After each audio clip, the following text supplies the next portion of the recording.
Should you quit your 9 to 5 job? That is the question.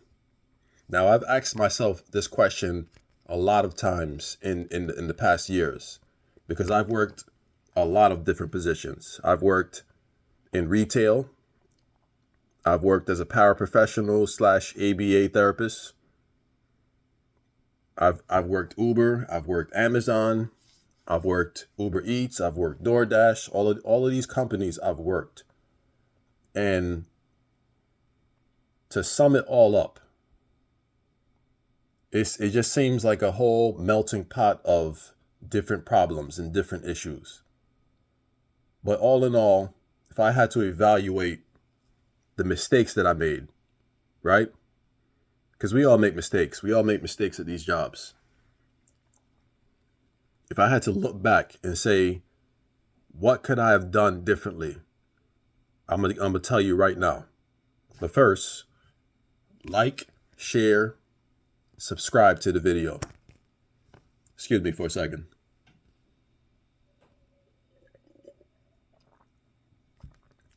Let's get it started. So, I would say when it comes to these jobs, I would say some of the mistakes that I've made that I could tell you right now is stop giving extra time to a lot of these employers. Sure, they'll give you these little, may or may not, they'll give you these little minuscule rewards, such as pizza. You guys know that one. They may give you a gift card, but what else, what significant reward are they really giving you? These are things that you can buy on your own, that you don't really need a job to do. Sure, you may appreciate it in the moment, but what is really going to benefit you? You have to ask yourself that question. And what's going to really benefit you that I can say is a higher paycheck, is more money, right? More money in general. That's what's going to really benefit us in the long run. Not to say that these other things that they do are not appreciated, but the true appreciation for a hardworking employee, in my opinion, I feel is a higher paycheck. Stop giving us more work and keeping us at the same pay. I have a big issue with that. In fact, I really hate it. And I see it all the time. Stop smiling in our faces, giving us more work, and then saying, oh, we're taking on, they'll give you these excuses, especially during like a professional development. We're moving in a different direction. These are the tasks that we're going to comply to in order to implement greater service for the clients. They'll word it so beautifully to make it seem like your position in the work that you do is going to do someone a great service, which it is. But what they neglect to tell you is you're going to be doing more work. I don't think y'all heard me. Hold on for a second. I'm going to repeat it again.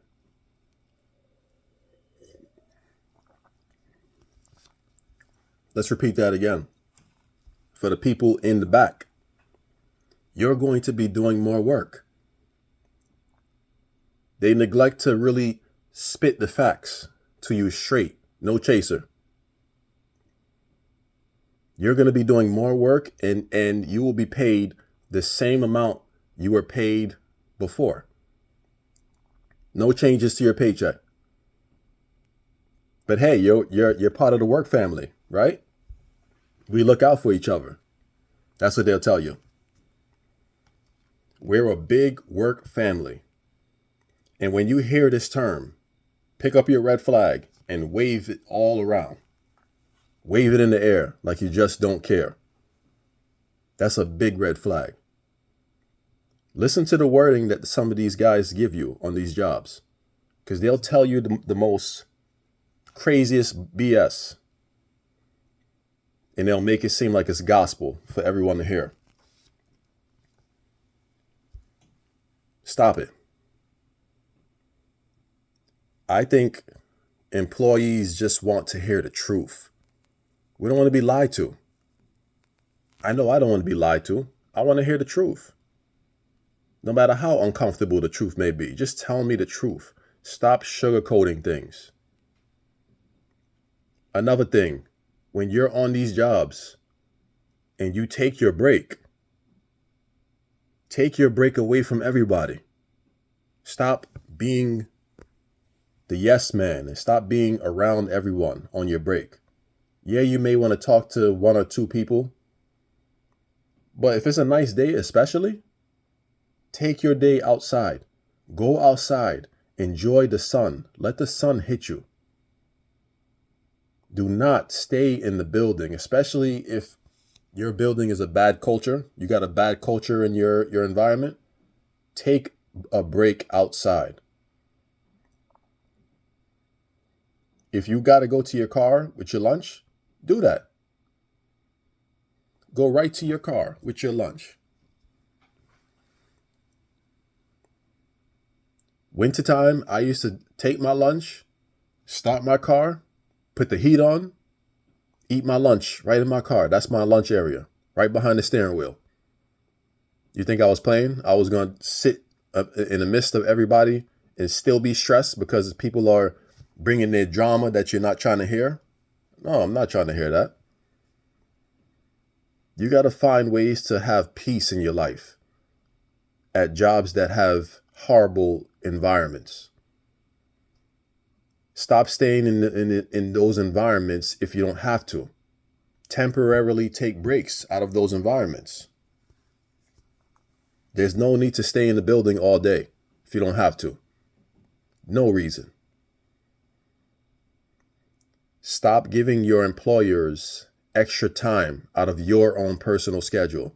For example, if your shift is from 8 a.m. to 4 p.m., I'm going to give you some advice. Listen closely. If your shift is from 8 a.m. to 4 p.m., here's what you do at 4 p.m. You guys listening? All right, so I'm going to tell you this little secret. It's going to really benefit you if you do this. You ready for it? All right. Clock out at 4 p.m. Stop giving them more and more time. Stop doing that. I remember doing that for one of my employers back then. I think it could have been for Macy's. And the employer came to me and was like, can you stay X amount of hours extra? So and so, we're short staffed. And I spoke about this in a previous video. Damn if they're short staffed. That's not your problem. That is not your problem.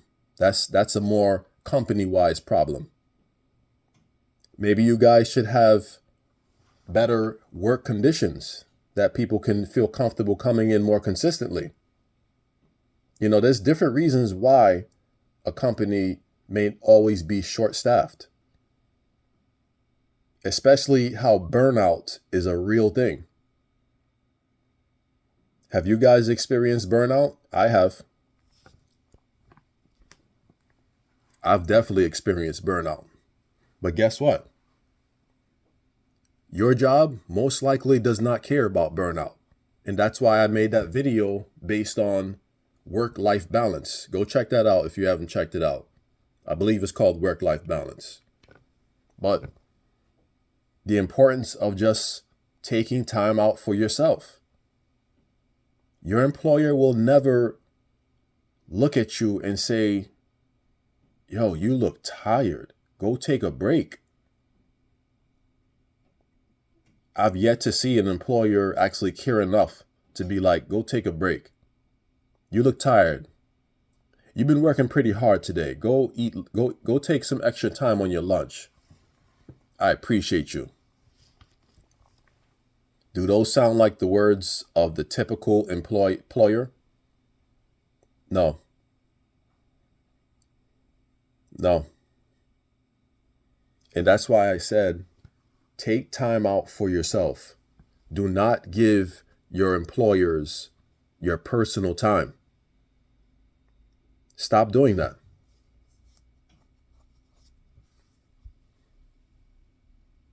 I've been at jobs where it was mandatory for me to stay. I've worked in group homes where I waited by the window, looking out the window, waiting for the next caregiver to come to relieve me so I can leave and go home. Because that's how it was. When you worked in a group home, you could not leave until the next caregiver came. You couldn't leave. You couldn't leave the client in the home by themselves. So you had to wait. And I just remember that same window. All the staff would wait by that window. And it'll always be the same image. The staff has their jacket on. They may have their hands in their pockets, just looking out sideways out that window, just waiting for the next person to come out and arrive. And the most depressing thing about that was when you started to look at your watch and you're just doing this and you look back at your watch again and the realization settles in. The dismal realization settles in that the caregiver ain't coming. The next caregiver does not look like they're coming to relieve you. And guess what happens when they don't come? You're surprised, you're doing a double shift. Hope you brought a toothbrush. Ruthless, I'm telling you. The group home jobs can be ruthless. No mercy. Like those jobs felt like you actually lived there at certain times. Like I remember some of my coworkers bringing sweatpants, bringing toothbrush, toothpaste, bringing slippers. I'm like, man, this is crazy. This is the lifestyle we doing right now. This is what we doing. This is what we on. I'm like, man, and don't get me wrong. The group home experience, right? It was fun at times because let me tell you some of the fun things we used to do. We used to take the clients out onto the van and on like these little mini field trips to the mall to get something to eat. It was fun. But it also would be a nightmare because if you're bringing certain clients outside and the clients have any kind of severe behaviors, me personally, I would not feel comfortable bringing a client that I know has very severe behaviors out into a mall. Because one thing I know about people that do not know you, they will judge you. They will judge you, especially if they see you're taking care of someone else that they can physically see with their eyes cannot take care of themselves.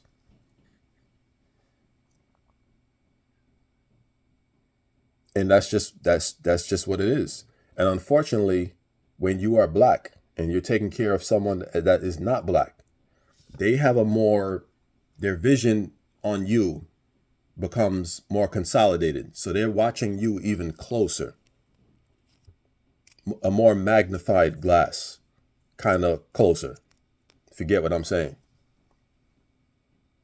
So when you're going out into the community with clients, you have to be careful. You cannot just be out here looking like you're careless in any form of way. Not to say that you're going to be careless, but you have to move a certain way when you're going out into the community with these clients. Facts.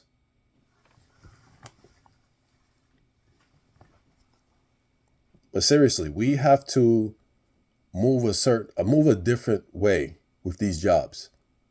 We can't continue to allow them to dictate our every single move. We need to have standards with these jobs because a lot of times we don't have any standards. Whenever they say jump, our actions are saying how How high would you like us to jump right now? Would you like me to clean this table right now? Would you like me to clean the floor? Oh, better yet, would you like me to jump off the cliff? Like, it gets to a point where it's like, where is the differentiation? I'm stuttering right now. Because it seems like they'll ask you the most craziest tasks. And they'll tell you, oh, this is required. When some of the tasks that they assign you are not required from you. They just need it to be done. That's another thing. If you're not up on your job duties, they will give you things to do that is not under your job title. They will fool you with something. So now here you are doing something that you have no business doing, that does not fall under your job title. I remember I was working in I think it was a daycare center at a certain point, and they wanted me to put up a table, like install a table. Granted, it was for I think it was for the kids. But at the same time, how do you know I know how to install this certain kind of table? And it was one of these tables where you really needed to YouTube the instructions. Like, you couldn't just look at it and be like, oh yeah, here we go. Take the wrench, twist. It wasn't one of those projects. It had very small pieces. It had intricate instructions where you had to sit down and look at it. And this is the type of environment where you don't have the time to really pay attention to instructions. You got to look behind you and make sure the kids is not running out and doing all type of trouble. But like I said, a lot of these jobs will tell you these things to do, and you're not supposed to be doing them. It is not your job. So we have to have standards. We really do. We really got to make sure we're upholding our standards. Any job that we're doing, we need to have standards. There needs to be a cutoff point. Don't always just say yes to everything. Stop doing that. You don't need to say yes to everything, because saying yes to everything is only going to lead people to take advantage of you. And I'm talking about the wrong people. Because the wrong people, they love to hear yes. They love to hear yes. Oh, tell me yes again. Go ahead. I dare you. Because yes is their favorite word, because now they get to use you and help and make you do things they don't want to do themselves. So honestly, guys, take my words for it. I hope you guys really heeded my advice. Please like, share, and subscribe to my channel. I love you guys. And until next time, peace.